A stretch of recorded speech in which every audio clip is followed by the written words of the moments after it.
Christmas Eve for all the hockey fans out there, but we still have to wait 3 more days to open up the presents underneath the Christmas tree. It's awful. Bill Leifholtz and Caleb Weiler are both here. Christmas Eve, huh? Yes, it is. Hockey starting tomorrow. Everybody's really excited, but the NHL schedule makers obviously hate Philadelphia because they don't play until Friday at 10:30 p.m. So rough start for us Flyers fans out there. It's that anti-Philly bias. That's what it is. And it's Friday night at 10:30. Like 10:30, that's when it gets popping at the club. We're Who's home? Flyers. No, actually, I don't go to clubs. I go to bars. But yeah, it'll be on at the bar. But let's get right into it, man. All right, obviously, the big storyline heading into the season: Travis Konecny, Ivan Provorov. Ron Hextall named them to the team, which bucks the trend for all the young players that he normally doesn't bring them up this early. So we'll start with that. What are your guys' thoughts? Just right out of the chute: Ivan Provorov, Travis Konecny. I think it would be a stretch to say that we didn't think they would make the team this year, because I think everybody thought going into training camp, Travis Konecny and Ivan Provorov had a pretty significant chance to make the Flyers team. They're pretty devoid of certain talent in those positions on defense and on the wing. And it was definitely good to see them actually prove that they belonged. Before training camp started, Ron Hextall said that they both needed to outplay veterans by a mile, at least 3 veterans to make the squad. And they obviously did, so they definitely deserve to be on the team for the full year. Yeah, definitely. Both were flying on the ice. Konecny is so noticeable out there playing with Voracek, Coots, whoever. He's just always going to the puck. His motor does not shut off. And Ivan Provorov is just solid. Like, he's logging tons of minutes in the preseason, and I think the Flyers will have to depend on him a lot in the regular season as well. Yeah, and let's get into these guys a little bit further. What can we expect from them this season? Like point totals, kind of sort of that thing. What are you guys expecting from the Rooks? So I think being on a line with Sean Couturier and Jake Voracek is going to pay huge dividends for a player like Travis Konecny. He's a huge playmaker, and having Couturier have that big body in front of the net and Voracek with his playmaking skills, I think he's going to probably end up with somewhere around 15 goals and 20 to 30 assists. It's probably somewhere falling in the 40-point range for Travis Konecny this year, which is a lot for a rookie. But playing on that second line, I think he has a good chance to hit that. And then probably just a little less for Ivan Provorov, because Gostisbehere has that power play 1 unit locked up in his hands. I think we'll see Provorov on the second power play unit, so he'll be able to build up some points there. I'm thinking 10 goals and 20 assists for him for a total of 30 points. Yeah, I would say that's fair. I like Konecny having around 45 to 50, just because Caleb said he's an excellent playmaker. He has great vision, always going to the puck, and with who he's playing with, Coots and Jake, I mean, it's going to be a scary line. And Konecny was known for his passing before his scoring. So that'll be fun to watch and see him rack up all the assists. Now, I think Ivan Provorov, like you mentioned, that he might get those second unit minutes. Depends, once Delzato comes back and everything. They also have Strite. But I like him having around 40, I would say, just because I think they're going to depend on him a lot, and he's going to get a lot of minutes right off the bat. Now, our last show that we did, it was just Caleb and I. We obviously focus on Konecny and Provorov. So I kind of want to get your thoughts on this, Bill, a little bit further on these two guys. Just kind of overall thoughts on them and what they kind of bring to the table. Yeah, like I said, I think Konecny, he is smaller, but you've seen tons of small players succeed in the NHL. Danny Briere, Flyer, right off the bat. But yeah, I think Konecny's fast. He has great vision. He can pass. He can score. And like I said a couple of times already tonight, like he goes to the puck. He knows where the puck is going too. He can read plays. He has good vision. And Provorov, he's a great two-way defenseman.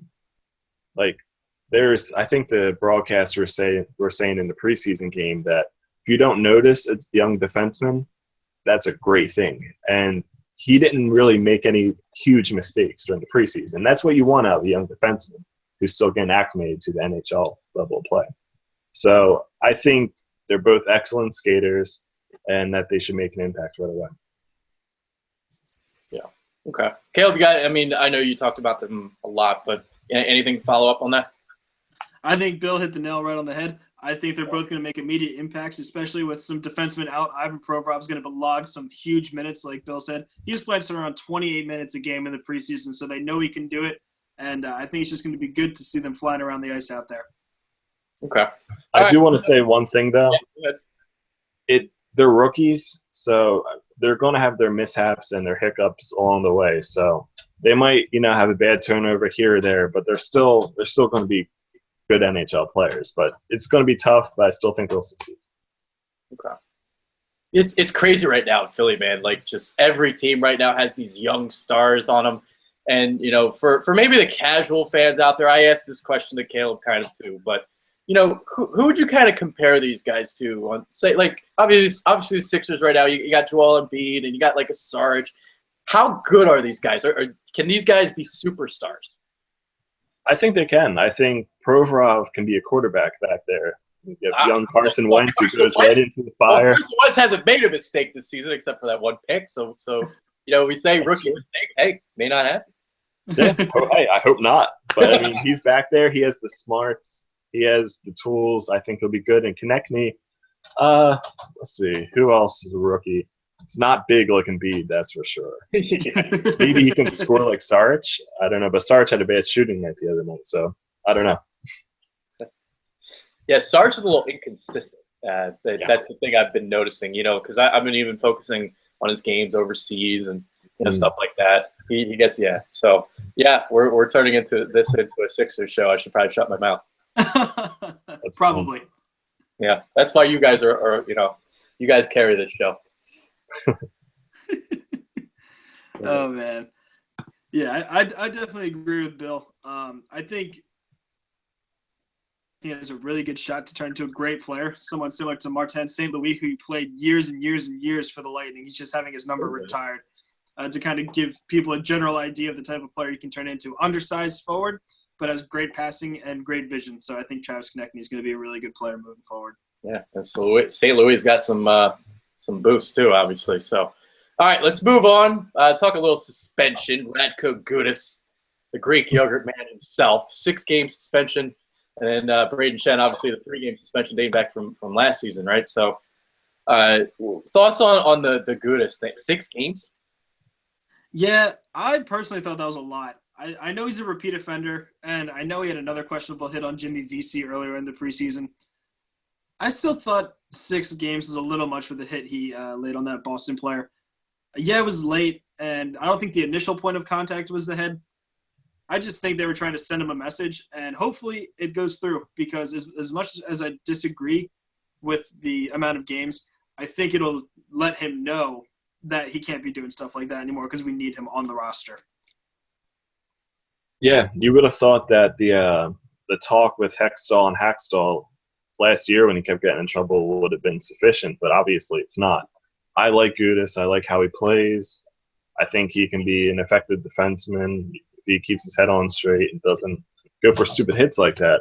I agree with you, Caleb, that it's probably a little on the long side for the suspension, 6 games, but I still think that the NHL, they let the VC hit get away, no suspension there, but I think this is their way of getting back for some of those hits that he could have been suspended for. Okay. So how does this now affect the lineups and stuff?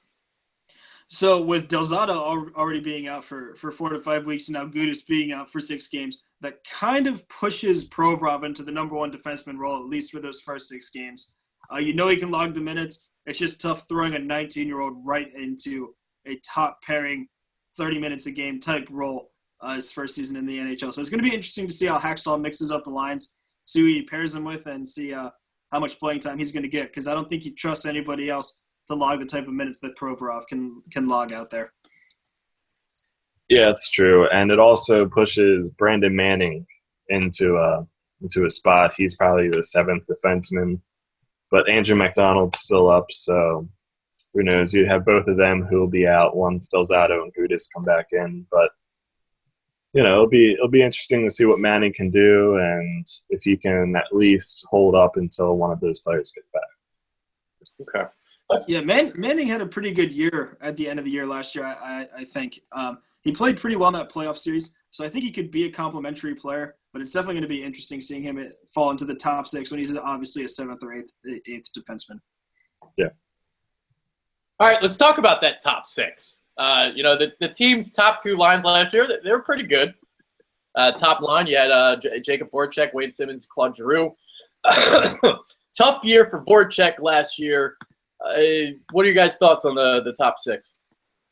Well, obviously, with the addition of Travis Konechny, they're going to look a little bit different this year. For the first 3 games, I think Michael Raffl is going to slide onto that top line. You can see that Michael Raffl has been able to score goals and had pretty good chemistry with Claude Giroux in the past. So you're going to see Raffl, Giroux, and Simmons on that top line in lieu of Schenn. And then you'll see the line that everybody was loving during the preseason, which might eventually turn into that top line with Konechny, Couturier, and Voracek. I think that's going to probably be our line that produces the most points at even strength this year. I think it's going to stick together all year. I think Voracek's going to have a huge bounce back year. And I think it's going to be one of the more formidable top 6s in the league once Brayden Schenn comes back from that 3-game suspension. Yeah, I'm excited. This top 6 it's pretty awesome. First line, you have G, who's a proven star, and you have Simmons and Raffl, who I still think Simmons is one of the top 2-3 power forwards in the league. And Raffl can also create space, throw his body around to open up plays for G and Simmons to score. And like you said, Caleb, Raffl can score too. He's just a little more inconsistent, but he can. And Konechny, Coots, and Voracek, that's going to be, like you said, the line to watch. That's going to be fun. Just seeing Voracek and Konechny and Coots set each other up. And it's good to have Coots there too because he's defensively minded. And that'll help balance the offense a little bit, which will be nice. But they're definitely going to score a lot. Okay. Let's focus a little bit more on Drew a little bit. Mr. G, certified G, Claude Giroux. So it seems like he's been getting kind of a bad rap the last couple years. I'll kind of ask you guys because even on a show that we did earlier this summer, we did like an overrated, underrated list, and Brian actually was going to put him in his overrated list, and it's a little surprising. So Claude Giroux, what about him? Yeah, I remember yelling at Brian for that. I don't think Claude Giroux is overrated in any sense of the word. I think he had 67 points last year. He didn't play a full season. I know he didn't play 82 games. He was somewhere in the 70-game mark. So he was still close to a point-per-game player. But he was killing penalties. He was playing a lot of short-handed time. And I think the opportunity to score a lot of points just wasn't there for him. Voracek was slumping in the beginning of the year. I think it was just difficult. And I think if he's playing that all-around two-way game that he needs to play, he's going to be able to do that. And while still putting up 67 points to lead the team, that's huge. I don't see a decline for Claude Giroux coming anytime soon. The type of player he is with a playmaker, I don't think that he's going to have that decline anytime soon. Yeah, I hope he doesn't have that decline at all. He did struggle a little bit last year here and there. Not as bad as Jake, but he did.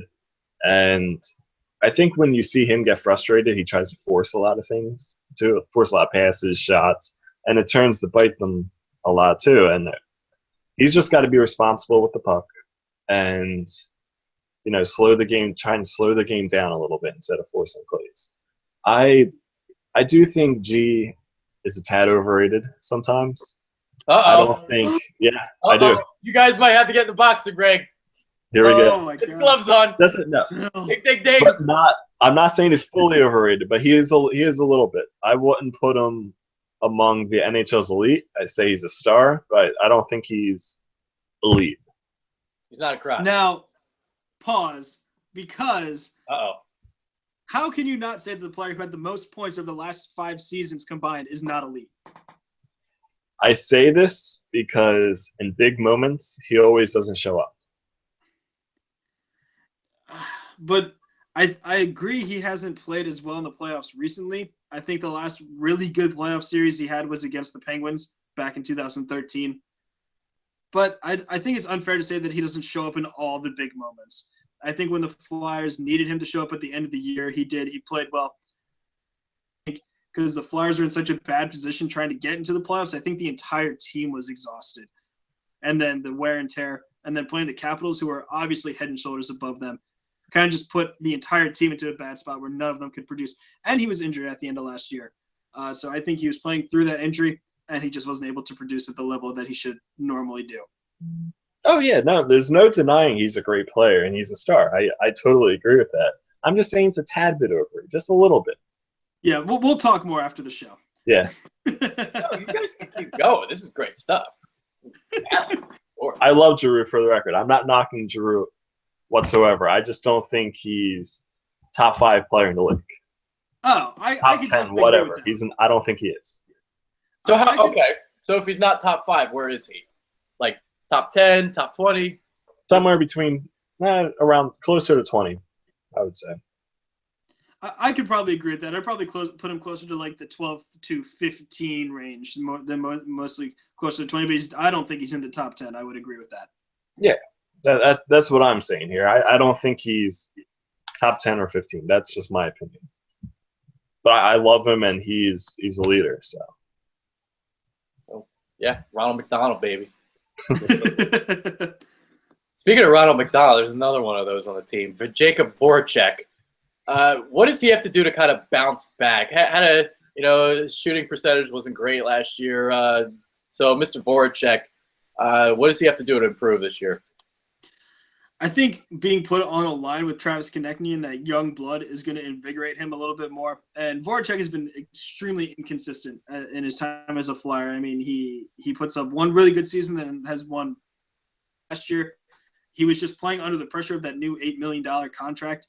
And I think it just got to him in the beginning of the year. And then as he settled in, you could tell he was riddled by injuries, but he was still scoring points. He ended up putting up almost 60 points up last year.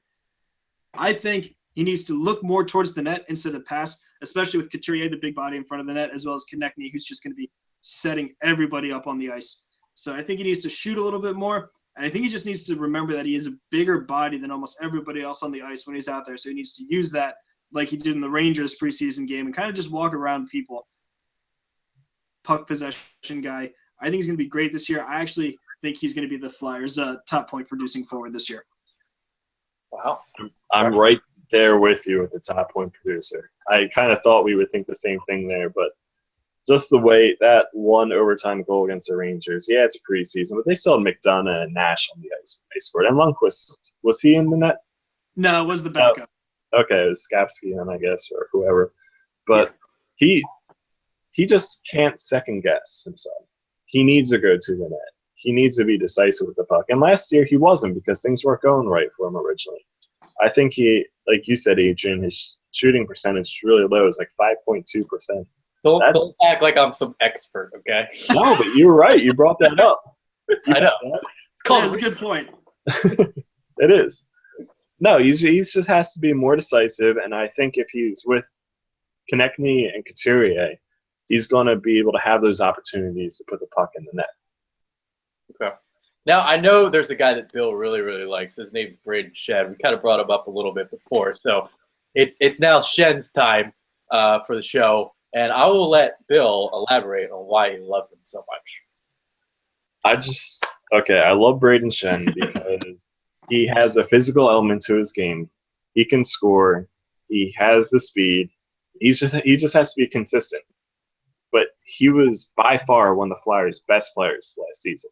That's why he's got a contract extension. It's a shame that his hit on TJ Oshie against Capitals during the playoffs, he was suspended 3 games. He should not have been. That was just a regular hit. They said it was charging. Okay, maybe kick him out of that game. Whatever, I don't care. He should not be serving a 3-game suspension. That makes me upset because I'm a big Brayden Schenn fan. Get upset, Bill. I'm angry. That was hilarious. I'm angry. Oh, man. Yeah, I definitely have to agree with you. I used to not like Brayden Schenn. I remember we used to have long conversations about Brayden Schenn and the type of player that he would become. And I was always an advocate for trading him for somebody else. Maybe kind of like change the scenery thing. But I have to eat my tongue there because I was obviously wrong once. Just once, never again. And I think that he was really good. I have to agree that he was probably the Flyers' best player in the second half of the season last year. He scored at a point-per-game pace, I think, for like 40 or 30 games or something like that. And he was just phenomenal all year. And like you said, he takes the body, which a lot of Flyers forwards don't do a lot. He's a physical guy, and he has a great shot. I'm excited to see what him Drew and Simmons can do on the top line this year. All right. Now, we just talked about the top 6. Very, very formidable. But now the bottom 6. Not so much. I disagree. I think that the bottom 6. I was just going by my research. I would have to say that the bottom 6 is actually extremely formidable this year. Maybe not as much as some other teams, but the addition of Dale Weiss and Boyd Gordon, both of whom are great bottom 6 players, is going to be huge for the Flyers. Boyd Gordon is a face-off master. He's going to win probably like 50 to 60% of his face-offs, and he's going to take that penalty kill time away from Claude Giroux, which is going to give Claude Giroux a chance to score more points in the offensive zone. He's not going to be playing as many defensive minutes. He's going to be playing more offensive minutes. So the addition of him really adds an extra aspect that kind of just has a ripple effect for the rest of the team. And like I said, Dale Weiss, I mean, right in the right system, he's going to be able to put up 20 goals a year for you. So having that kind of depth on the wing, especially in your bottom 6, and then paired together with a young player like Nick Cousins and someone like Matt Reed, who hasn't really been too great this year, but he's a veteran. I think our bottom 6 is pretty good, and I think with Jordan Wheel, who's all right, but I think our bottom 6, especially capped off by Gordon and Weiss, is going to be pretty good this year. I think that our bottom 6 improved, like you said, just because of the additions of Weiss and Gordon. I just don't like Matt Reed still being in the lineup. I really don't. I think he should have been waived, he does have a large salary for a third or fourth line player. He just needs to do something to show that he deserves to be on the Flyers this season. But like you said, Weiss, he brings element of speed. He's a fast guy, and he's a good bottom 6 hard worker. Gordon, he's going to get this face-offs free, and like you also said, that he's going to take the penalty kill time away from Giroux, which will be needed, and hopefully Giroux will put up more points and be elite. But Van de Velde, I guess he's a good fourth liner. He can kill penalties. That's like the only thing I like him for. He's not going to score, so don't draft him on your fantasy hockey team. don't do that. I would never do fantasy hockey. I'll tell you that much. Caleb and I were actually negotiating a fantasy hockey trade this morning, but it didn't happen. Shut me down. I did. But yeah. Now I'm mad. I do like Nick Cousins a lot. I think him and Konechny and Wheel will all bring their speed, but Wheel, he's looking from the outside in right now. They all are smaller. They have speed. They can shoot the puck. But Wheel just doesn't have the rest of the elements to his game yet. While Cousins, he's like Konechny. He's always around the puck and creating plays. So it's good to have him in the bottom 6. I just don't like Reed. I'm not thrilled with Van de Velde there either. But there's a fourth line for a reason. Okay. All right, let's move on to goaltending. So there's 2 guys, Steve Mason, Michael Neuwirth. Obviously, Neuwirth last year stood on his head in the postseason. But I know Caleb is a big Steve Mason guy. So let's start with Steve Mason. And, I gave Bill the chance to talk up Braden Shen. So now it's Caleb's turn to talk up Steve Mason. Don't get angry now. Okay, I'll try to stay calm. So Steve Mason had a phenomenal preseason. I don't think there was any goalie in the league that I would take over Steve Mason after that preseason. Maybe Carey Price, just because he was phenomenal in the World Cup and he's just a world-class goalie. But Steve Mason kept his team in every single game this preseason he played in. And he's a new dad, so he has dad strength and dad reflexes now. And so that's going to add to his ability to catch pucks as they're coming at him, just like he's going to catch his baby when it's falling. So I think Steve Mason is going to be a huge backbone for the team this year. I think he finally isolates himself as a top 10 goalie, maybe even top 5. And I think he takes the starting job away from Neuwirth at some point this season. Yeah, that Mason's your boy. I think he's good. I don't love him just because he tends to make stupid mistakes sometimes, like you saw in the preseason. He mishandled the puck behind the net. Yeah, every goalie does that. But also in the playoffs when he let that goal in, was it from almost center ice or was center ice?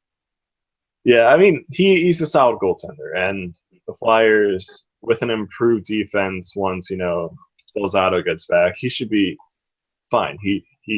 can steal games here and there too, which is great for having a starting goaltender too. I just hope that, like you said, he elevates his game and has the confidence to be that number one goaltender. Neuwirth is a great option behind him. And I was a fan of Neuwirth all last postseason. I wanted them to start him the whole time. But I think, like you said, what we saw in the preseason from Mason, he can be very solid. And I think that should, like you also said, that will translate to the regular season as well. So do you prefer Neuwirth then over Mason, Bill? I don't. I say you would stick with Mason to start the regular season, but you have someone you can go to just in case Mason does struggle. Gotcha. That's how I would say it. I'll tell you what, his helmet is one of the best in the league. The goalie mask is awesome. Yeah, it's pretty sick. Yeah, rest in peace, Mr. No, but yeah, really cool. All right, so moving on a little bit further. Now, you guys already talked about your top point getter on offense. You couldn't wait. No, I was so excited. I know. So here's what I'll do. I'll ask for top 3 point getters. Is that fair? Can you guys name 3? Yeah. Top 3 offense and top 3 defense, or top 3 overall? All of them. All of them. Let's do. All right. Top 3 offense and defense. How about that? All right. But then you can give your top 3 overall too. All right. Cool. All right. So I'll go ahead, and obviously I already hinted that I would pick Jake Voracek to be the top point getter this year. I think he's going to score over a point per game. I'm going to predict Jake Voracek to finish around with 86 points. He's a pretty durable player, albeit last season he didn't play the entire year. But before that, he never really was injury prone. So I think he plays the full year. I think with Couturier and Konechny on his line, he's going to put up 86 points. Behind him, Claude Giroux, that almost elite talent, Bill, that is probably going to go close to a point per game. I think he's had some injury issues over the last couple of years. He'll probably play somewhere around 78 games. I think he'll put up around 70 points. He's going to be huge on the power play, and he's just going to be a good all-around player this year. And then naturally, third, the big goal scorer on the Flyers, I'm probably going to go with Wayne Simmonds. He scores a lot of goals on the power play. He put up 30 goals last year, or 33 goals. I think he's going to be able to repeat that. He's still young. He still knows how to use his body. He's still going to get a ton of power play time. And on the top line with Giroux feeding him pucks all day, he's going to be able to put up at least 30, 35 goals. I think he's going to be a great player this year. Then on the defensive side, you obviously have to go with Gostisbehere as number 1. He's going to be quarterbacking that top power play unit. I don't think he's going to be as good as last year. I think he was scoring at about a 75 point per game pace, 75%. And that was phenomenal for a rookie. I think now that the league has some tape on him, he might take a little bit of a step back in the points production range. I think he's probably going to end up somewhere around 55 points in a full season. I think he'll play a full season. After him, Del Zotto. He started out as a really good offensive defenseman. He's kind of turned his game around into a two-way defenseman.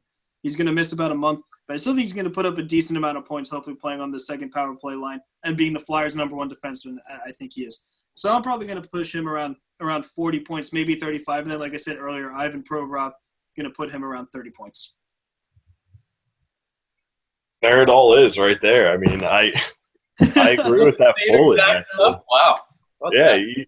You laid it out perfectly. I think the only other people that have an outside chance of cracking the top 3 on the team is probably, well, you said Ghost would be a top 3 out of the defensemen. Maybe if he, gets that power play time, he can get more assists and goals. But Brayden Schenn too. I mean, my love for Brayden Schenn, like we've already talked about. If he's on that top line role, he can put up points with Simmonds and G. But yeah, I agree that G, Simmonds, Voracek, they're going to be your 3 top leaders in points this season. Okay. All right. So who's going to be the most disappointing player this season, and who's going to be the one that surprises everybody? Oh, this is a tough question. Well, I think most impressive player is going to be Ivan Provorov. I think people already know how great he is because of all the accolades he's gotten in juniors, 7th overall pick. Everybody's been excited to see him play. But I think people are going to actually finally realize what type of complete player Ivan Provorov is. Not only is he good on offense, but he just plays a complete game. He's going to be the smartest guy out there, and by the end of the year, he's probably going to be the Flyers' top defenseman. He's going to be that number one pairing guy that the Flyers have so long needed. Most disappointing, that's tough. I think I'm probably going to go back to the goalies. I'm going to say Michael Neuvirth. I think that he's going to take a step back this year because obviously I think Mason's going to take a step forward. Might hurt Neuvirth's confidence a little bit. He might drop a few games here or there. And personally, I think the Flyers have to get rid of one of these guys before the year's end because their contracts are both up. There's a lot of teams who need goalies. I think Neuvirth gets dealt before the end of the year, and then you see Anthony Stolarz take up that backup position as the Flyers end the season. Yeah, that's interesting. I think for a surprising type of player, or promising, you said Provorov, and yeah, he's going to be great. But I think that a lot of people, just because they aren't sexy signings or whatever, I think people are going to be surprised with Dale Weiss and Boyd Gordon because you're going to get to see the speed that he brings to this team that lacks speed last season. Just because he's not a top six player, people aren't going to go crazy over him. But I think he put up around 15 goals or so. And he has the speed. That's great contribution from their third line. And then Boyd Gordon, you're just going to see him hopefully dominate on faceoffs. He's an NHL veteran. He's been around for a little while. And even though he's fourth line center, he's going to have a pivotal role in this team. So I think they're going to be surprising. And for disappointing, I want to say Michael Raffl. I mean, yeah, he is starting out on the first line, but once Schenn comes back, he's going to take that spot. Raffl's going to fall in the lineup. Then he's not going to be able to produce as much without being in that top line or second line role. All right, so nobody's going to be winning raffle tickets this year. Oh, all right, moving on. Just talking some injuries real quick before we get into predictions for the season. A couple knee injuries. Michael Del Zotto projected to miss 4 to 5 weeks. Scott Laughton 2 weeks. So just quick comments on that before we guess how many points the Flyers are going to gather up this year.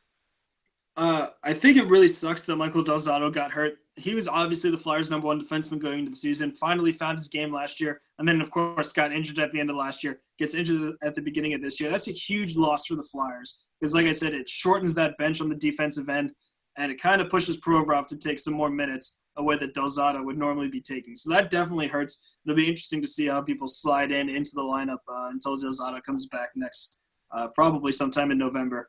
Then Scott Laughton, I don't think that's much of a loss. I think of making sure that he didn't get cut from the team because you can't get cut when you're injured. I don't think Scott Laughton was going to make the team this year. I think Nick Cousins took his spot on that third line. Speed, and he can wire one every now and then. I don't think he has NHL level talent right now. So I think that third line is going to stick with Raffl, Cousins, and Weiss. And I think Laughton, when he comes back, gets sent right down to the AHL. Yeah, I would agree. I mean, Scott Laughton's been disappointing. You've seen glimpses here and there of him performing, playing well, but overall, he just hasn't shown you what it takes to stay in the Flyers lineup and warrant where he was selected. I think Michael Del Zotto is a huge loss for the Flyers. They're going to miss him for a while, and he's probably their best all-around defenseman. Yes, Provorov's going to be great. He's going to probably be better than Michael Del Zotto. But right now, Michael Del Zotto is your go-to defenseman. Ghost is great offensively as well, but defensively, he still struggles a little bit. He can hold his own, but Michael Del Zotto is well-rounded. And for a long-term injured reserve, players have to either miss 10 games or 24 days before they're back. So they're not going to be having either of these players anytime soon. Okay. Now, it's interesting. We didn't really talk about Shane Gostisbehere a lot, and I don't know why. So let's just talk about him real quick before we do the predictions then. Ghost Bear. Yeah, I think the reason people aren't talking about him as much is because now you know what he is. You know he's a great power play quarterback. You know he's going to score a lot of goals from the point there. He has a great shot, great vision, and he's fast. But I think he's kind of been undermined by the emergence of Provorov and Konecny this year. Because everybody knows that Gostisbehere, even with his great talents, is really the Flyers' third best defenseman that they have in the pipeline behind Sanheim and Provorov. Even though Sanheim didn't make the team this year, season, and I think eventually when he does come up, he is going to wow some people. And then even Morin, who had a great preseason. So I think people are realizing that Gostisbehere only has a top 4 role on this team as a power play specialist, especially with the emergence of Ivan Provorov. So I think that's why he's kind of gotten caught under the radar a little bit. He's still going to be a great player for the Flyers for a long time, but Ivan Provorov's going to be even better. Wow. Okay. Yeah, it's great having Gostisbehere on the team, and he's going to put up points, like he did last year. But you got to think that he at least takes a little step back. He was playing unreal last season, far beyond anything that anyone imagined. He gave this Flyers team life. But with the emergence of Provorov and Konechny, it has overshadowed him, to Caleb's point. But he's still going to be a solid player for you offensively, and I just hope he avoids a sophomore slump. I don't think he will have that slump, but I wouldn't be surprised if he takes somewhat of a step back. Okay. Now, it was interesting when we did our overrated, underrated list. The guy that made Caleb's overrated list was Gostisbehere. And I'll let you kind of go into that a little bit further now for people that didn't watch that show. Why did you feel that way?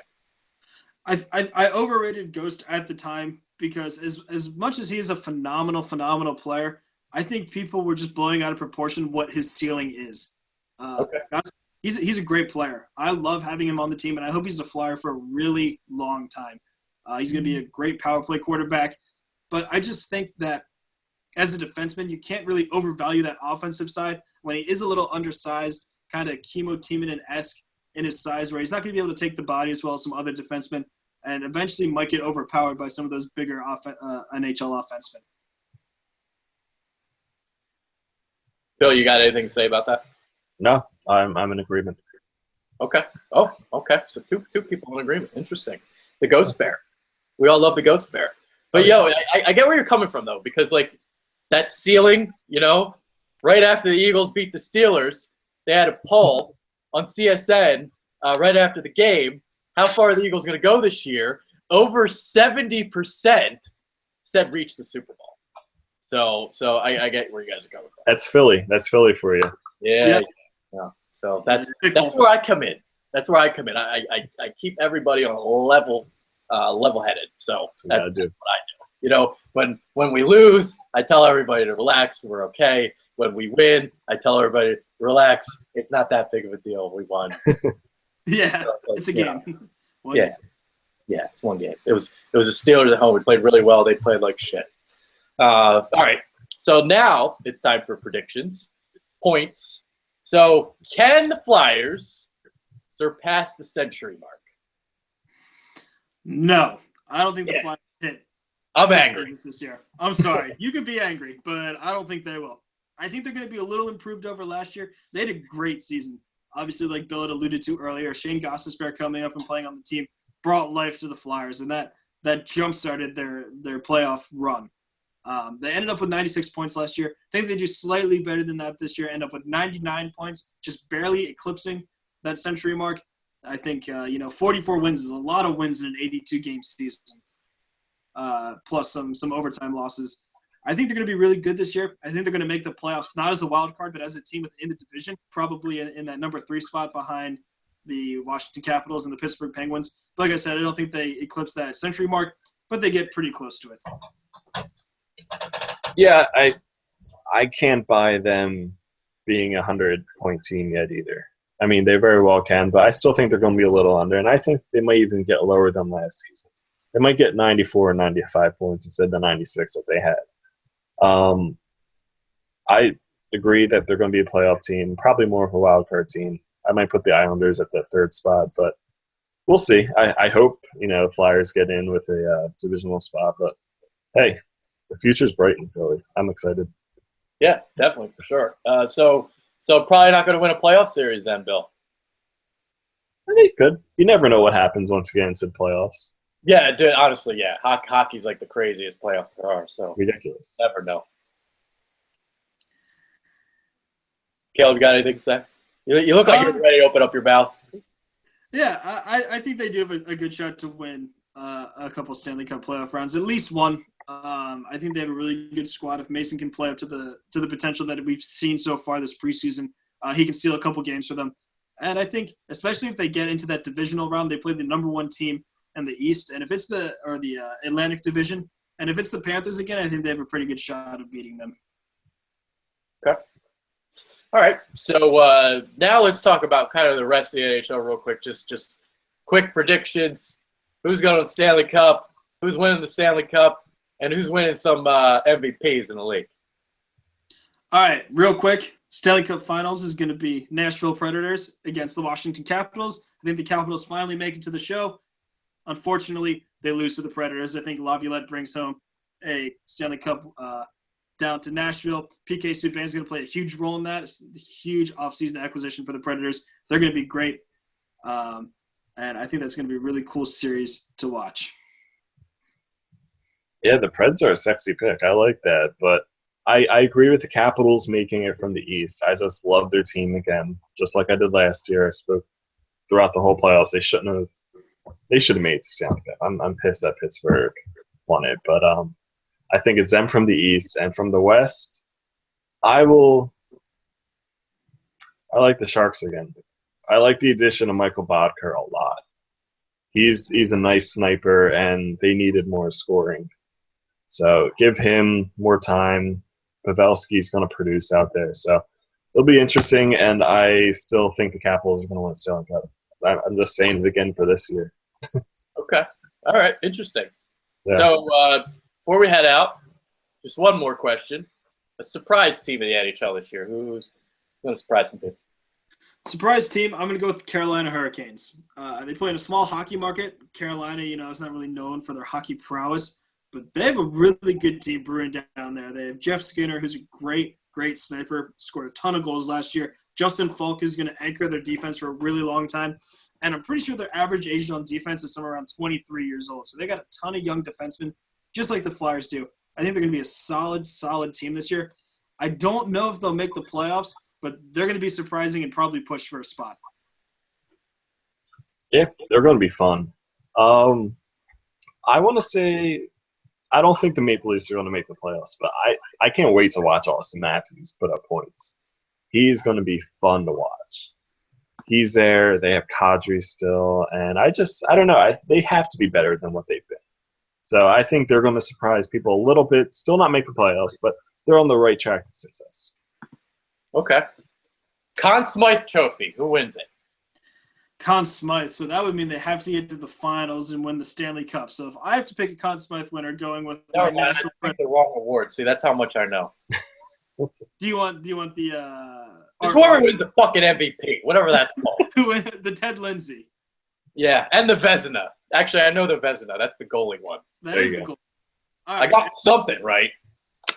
All right, I'm going to go a little off the board here. League MVP, I'm going to go with Connor McDavid. I think he's going to have a huge year. I think he might actually be able to propel the Oilers into a playoff spot. I think the Ducks take a step back, as much as I hate to say it. I love the Ducks, but they have a new coach this year. I think they're going to be in somewhat of a little bit of a rebuild, even though they have some great veterans on their team. I think they take a step back. I think the Oilers have a good shot to make the playoffs, and if they do, Connor McDavid absolutely will take home that MVP award. If you're going to go Vezina, if Carey Price stays healthy the whole year, he has to be the front runner. He played great for Team Canada in the World Cup. You can see that he's a great goalie, and I think he's going to return to form this year. He has to be the Vezina favorite.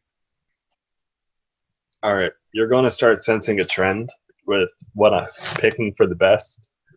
I picked the Capitals win a Stanley Cup. I pick Alex Ovechkin to be the league's MVP. I think he's going to have a great season. He has a great team around him. He's going to excel. He's going to get those power play goals. And he's just going to be a beast again this year like he's been. Vezina, I do like Price a lot if he stays healthy, but the only other one I think that would challenge him is the Hope Beast. Braden Hope Beast. He's going to have a good – like Ovechkin has a great team around him. And he's proven that he's an amazing goaltender. So I think that it's just kind of a Capitals sweep from my picks. Nice. So thanks, Bill, for making me not look too stupid, because that's pretty much a Conn Smythe Trophy winner as well. Yeah, there you go. You guys are teaching me so much. What can I say? There you go. I definitely didn't know what a Vezina Trophy winner was until a couple years ago. So I do know what whipping around the cycle means now. Getting there. Yeah. We'll teach you. Yeah. Yeah, now people are going to not watch us because I'm just like bringing down the show. But whatever. All right. That about wraps it up here. Any final thoughts before we get out of here? Final thoughts. Just like I said last time, this is going to be awesome. I feel like a kid on Christmas morning. Hockey starts tomorrow. Real hockey. I'm so excited just to be able to see the Blackhawks and the Blues, who are two great teams that I have no vested interest in, just go at it for regular season hockey. And most importantly, I think from the last time we've done a show, Bill got engaged. So please leave him some congratulations to him and his fiancee, Megan. Thank you. Thanks, Caleb. You're welcome. Appreciate that. I hope you guys got engaged this year. Congratulations to you both. I still don't have a girlfriend. He's single, ladies. Yeah, there you go. I do multiple at once if if you're interested. Yeah. That works. Fuck around. Yeah. My parting thoughts is I'm just excited again. I'm excited for Philadelphia sports in general. We have a bunch of young players with the Flyers, the Sixers, the Eagles, and even the Phillies, next year, which I'm glad they're over with for the season. But I'm just super excited that the NHL and the Flyers are back. I'm just pissed that we had to wait 2 extra days to watch them, but it's going to be fun. Yeah. Dude, I will be watching as well. I definitely will be watching Travis Konechny and Ivan Provorov. They have my full attention. So I'm gonna watch them. I'm gonna pretend like I know what I'm seeing, and I'm gonna watch them. And hopefully they catch my fancy. So hopefully go Flyers, and hopefully they can get to 100 points. I hope so. Yeah, I mean it was funny because you were like no, but then you predicted them to go to 99 points. So it's like pretty much 100 anyway. It's not the same. It's not the same. No, it's not. It's only 2 digits instead of 3, so there's a difference. Exactly. Big difference. Yeah. All right. For Caleb Weiler, Bill Leifholtz, I'm Adrian Fedke. I'm so glad that Bill got to do this show. Bill's going to do some part-time stuff with us. And, Bill, I love Caleb, but Bill is just as smart as Caleb. Like holy shit. I can't believe I have both of you guys on our show. Honestly, if you guys have listened before, Bill is so smart that 2 years ago, he finished in the top 10 of everybody in the country when it came to predicting the NHL playoffs. It happened. It did. It was impressive. Last year it didn't, though. So well, that's why I didn't bring up last year. Yeah. But 2 years ago, you literally predicted every single series correct, except for the Stanley Cup final. Yeah. And that's why he didn't finish. And now he's mad. I'm angry again. Oh, I love it. Now you got to use that anger on the tennis court when we play. I'm waiting. Yeah, dude, we got it. Yeah, I don't know why that never happened. It's the tennis thing is funny because I don't play, and then we go play and we dominate. Yeah, we're a good doubles pair, but we'll talk about that later. Yeah, it's more time to be, but yeah. All right, we're out of here. Caleb Weiler, Bill Leifholtz, I'm Adrian. Peace out. See ya. Go Flyers.